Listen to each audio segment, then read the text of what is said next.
Around the energy consumption and climate consumption for the running of the network. Yeah, so this one's especially ridiculous.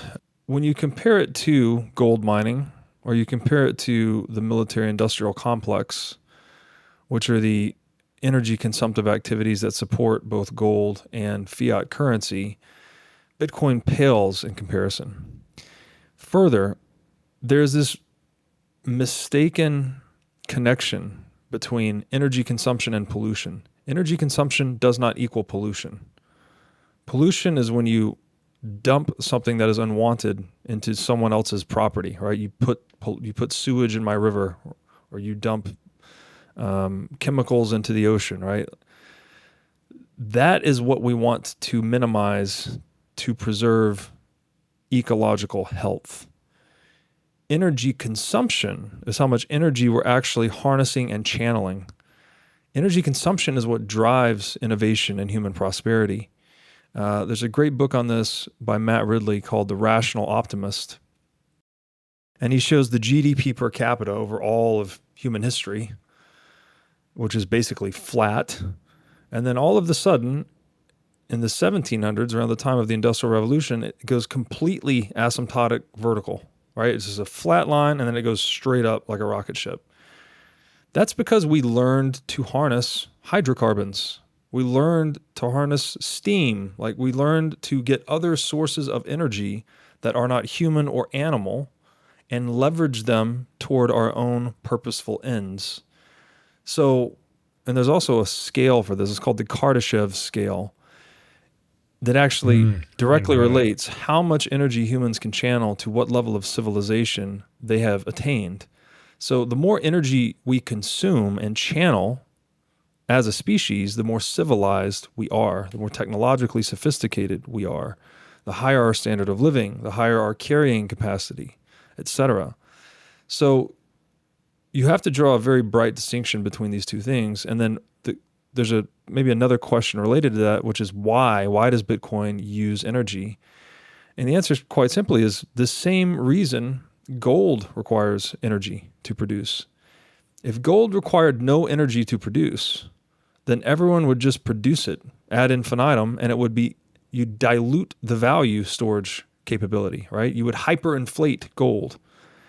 So if there's no cost necessary to produce a new unit of money, the money tends to go into hyperinflation because anyone can produce a new unit and use it to buy things, which drives down the price of the money, which can ultimately drive it to worthlessness in hyperinflation. So what does that look like?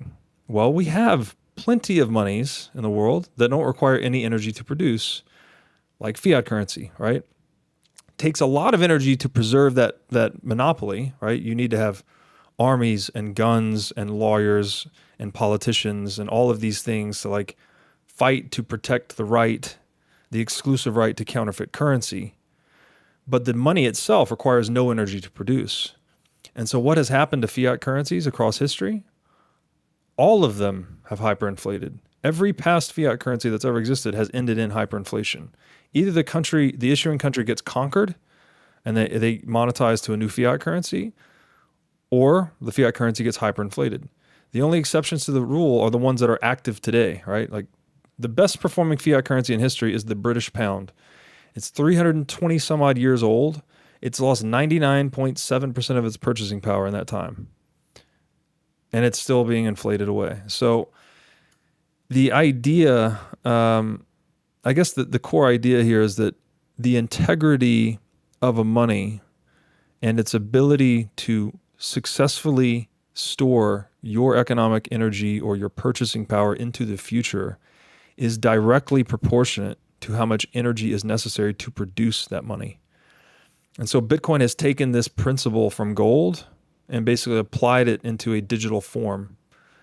And that gets us into a bit of a complicated domain called Bitcoin mining, but that's essentially it. That you have to expend energy to secure the supply from dilution via inflation.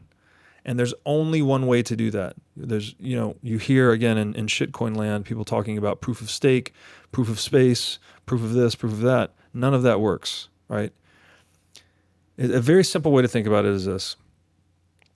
If you want to create a money that no one can counterfeit, then you have to peg it to the only thing in the universe that nobody can counterfeit, which is energy itself. All right, this is the second law of thermodynamics.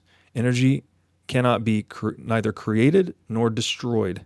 So energy is uncounterfeitable.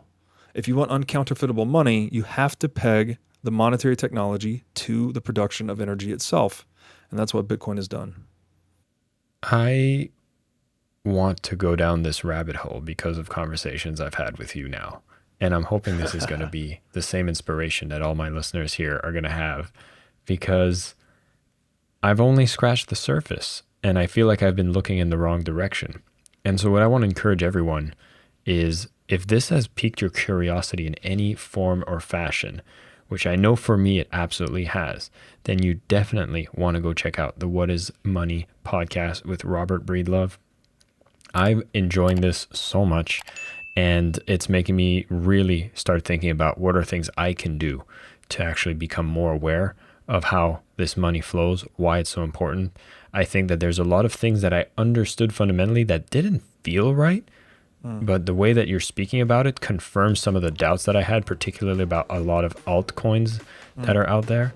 And of course, I want to keep things at a basic level because it's not a familiar territory for the majority of the listeners here. Thank you so much for listening to the Selling with Love podcast. We have some previous episodes you can tune into right here. And if you prefer the short form content where you get to the point in under 10 minutes, we do have a ton of clips from our best episodes that are being shared on this channel as well. So pick which one supports you the most. And of course, thank you for liking, subscribing, and of course, selling with love.